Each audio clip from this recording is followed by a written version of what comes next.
Hi, 7th grade. This is going to be the first video of lesson 12.8, probability of compound events. A compound event consists of two or more events linked by the word and or the word or. So before we continue on with these definitions, I am going to make a couple of connections for you. The first connection links back to pre-algebra. Last year in our probability chapter, we did talk a little bit about compound events. There was one lesson within the chapter where we actually found probabilities and outcomes of compound events, but we focused just primarily on the word or.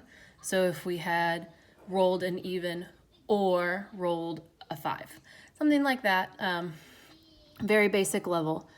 Another connection to this year was back in chapter 3. When we did compound inequalities, we did great or, less than, in lesson 3.8, which was posted before spring break during fourth quarter. So if you did not get a chance to look at that, I have included it with this assignment as well. In lesson 3.8, we make another connection with the and the or, looking at Venn diagrams and sets. So as you can see down here, we're going to make that connection twice during this lesson where I'll actually refer to the 3.8 notes. Otherwise, if you've already done 3.8 problems before spring break, or if this lesson makes sense to you without having to go back to any more of the 3.8 notes, it's just there for your support. So you don't need to use it if you don't need it. Okay, so we're going to start with or. And so we have two definitions with the or: mutually exclusive and overlapping. These are going to be opposite circumstances.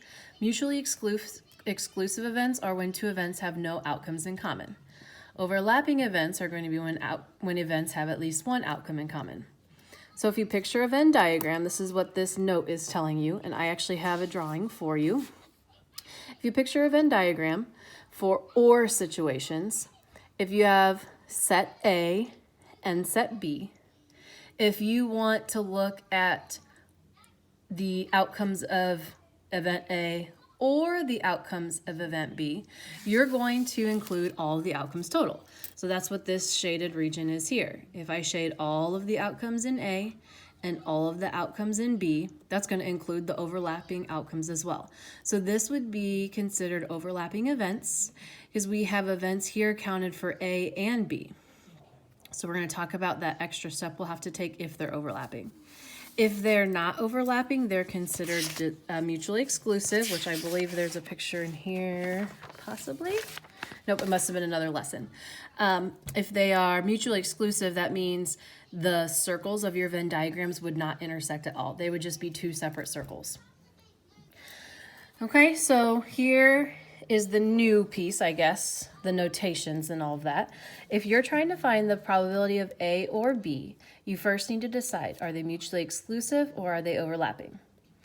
If they're mutually exclusive, the probability of event A or event B is just the sum of each separate probability. So probability of A plus probability of B. Okay. If they are overlapping events, which means that A and B both have similar outcomes, you would still add the probability of A plus the probability of B, but you would want to subtract any overlapping events. And by doing that, that makes sure we don't count those outcomes twice, once for each set. We only want to include them once in our answer. Okay, so or means add. Okay, if they're mutually exclusive, that means there's no overlaps. There would be 0 elements in both A and B. So they're the same formula essentially, just make sure you subtract any outcomes that you have counted twice or overlapping. So to look at an example here, this is Got It 1 if you're following along in your book. Suppose you roll a standard number cube or a die. For part A, we want to find the probability of rolling an even number or a number less than 4. So or means addition, and it means we add our two events separately. Here I have the outcomes listed of a standard number cube or a die. The probability of getting an even is 3 out of the 6 outcomes. The probability of getting a number less than 4, so we don't want to count 4, would be, again, 3 out of the 6 outcomes. However, the outcome of a number 2, falls in both categories. So that means we've counted it in both of these probabilities.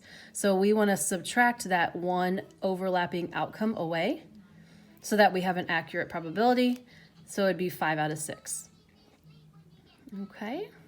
For part B, this one we want to find the probability that we roll a 2 or an odd number. These would be mutually exclusive events because 2 is not an odd number and vice versa. So we just need to look at the probability of 2 plus the probability of an odd. 1/6 plus 3/6 is 4/6, and we always reduce to 2/3. So that's the difference between overlapping and mutually exclusive. Anytime you see the word or if the word or is implied, you would add, but you always want to subtract away overlap.